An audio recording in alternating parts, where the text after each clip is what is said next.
করার জন্য আল্লাহ আমাকে পুরস্কৃত করবে।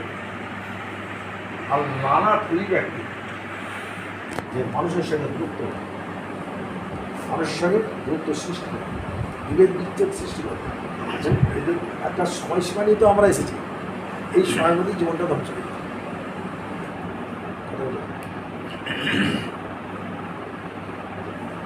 তাহলে পৃথিবীর অর্ধেক দুনিয়ায় এই দয়া, নবী, ইসলাম, কায়ুদ্দিনের সম্প্রীতি, শান্তি, ভাতৃত্ববোধ, মানবতাবোধ, সম্যের বাণী। গুরু নানক বলেন, হট এ ট্রেন্ড আর সুইচ ওয়াজ বলবার করা। প্রফেট মোহাম্মদ পুলিশফুল at the time on earth. এই বিশ্বে মানব সভ্যতা এবং সাম্যবাদকে প্রতিষ্ঠা করেছেন রাসূলুল্লাহ এবং পবিত্র কোরআন মজিদ।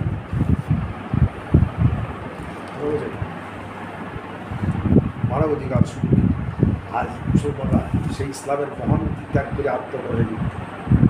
ভয় ভয় মিললে, বাম্পাটায় মিললে, প্রতিবেশীর সঙ্গে মিললে, আত্মীয়তে মিললে, মূল্যে যারা এই মহান নীতির প্রচারক, মোল্লা, শরিয়াতের কর্মধান করছে, এদের মধ্যে মিললে এরা সকলেই হিংস, সকলেই মিথ্যা কথা বলবে।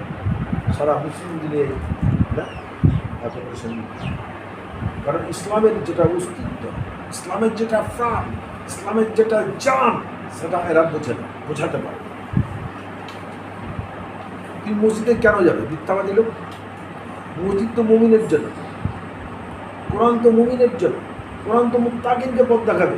তুমি কোরআন মানো না, মিথ্যা বলো, তুমি কোরআন মানো না, কোরআনে একটা নিষেধ আছে, হিংসা করো, তোমার মধ্যে বিদ্বেষ আছে, তোমার মধ্যে অহংকার আছে, সংকীর্ণতা আছে, পরশিকাততা আছে, মুনাফিকি আছে, গীবাত